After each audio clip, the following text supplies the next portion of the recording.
हाल ही में एक महत्वपूर्ण खबर आई है जो भारतीय रक्षा क्षेत्र में हलचल मचा रही है। टाटा और कल्याणी ग्रुप, जो कि भारतीय एरोस्पेस और डिफेंस में प्रमुख खिलाड़ी हैं, ने एएमसीए प्रोजेक्ट के लिए हिंदुस्तान एरोनॉटिक्स लिमिटेड यानी एचएएल के साथ साझेदारी करने की संभावना को खारिज कर दिया है।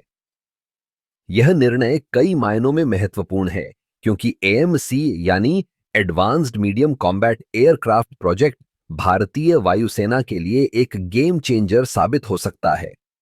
अब इस स्थिति में लार्सन एंड टुब्रो, जिसे हम एलएनटी के नाम से जानते हैं, ने भारत इलेक्ट्रॉनिक्स लिमिटेड बीईएल के साथ हाथ मिलाने का फैसला किया है।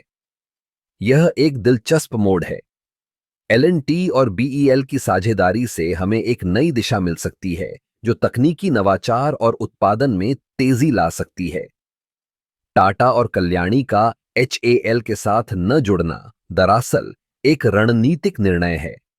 दोनों कंपनियों ने अपने अपने तकनीकी और वित्तीय संसाधनों का मूल्यांकन किया होगा।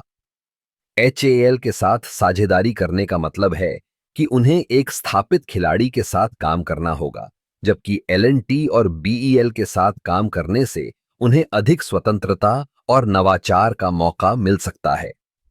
इसमें कोई शक नहीं कि एएमसीए प्रोजेक्ट भारत के लिए एक महत्वपूर्ण कदम है। यह न केवल हमारी वायुसेना की क्षमताओं को बढ़ाएगा, बल्कि स्वदेशी रक्षा उत्पादन को भी प्रोत्साहित करेगा। भारत की रक्षा आत्मनिर्भरता की दिशा में यह एक बड़ा कदम है। एलएनटी और बीईएल की साझेदारी से हमें उम्मीद है कि वे एएमसीए के विकास में नई तकनीकों को शामिल करेंगे। बीईएल की विशेषज्ञता इलेक्ट्रॉनिक्स और सेंसर टेक्नोलॉजी में है, जबकि एलएनटी का अनुभव बड़े पैमाने पर निर्माण में है।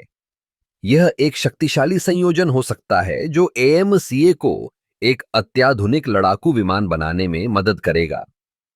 इस प्रोजेक्ट के साथ हमें यह भी ध्यान रखना होगा कि भारतीय रक्षा क्षेत्र में प्रतिस्पर्धा बढ़ रही है। कई विदेशी कंपनियां भी भारतीय बाजार में अपनी जगह बनाने के लिए प्रयासरत हैं।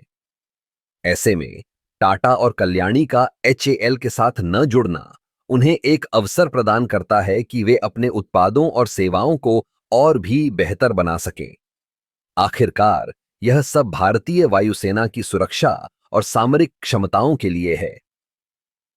हमें उम्मीद है कि एलएनटी और बीईएल की यह नई साझेदारी एएमसीए प्रोजेक्ट को सफल बनाएगी और भारत को एक मजबूत वायु शक्ति के रूप में स्थापित करेगी।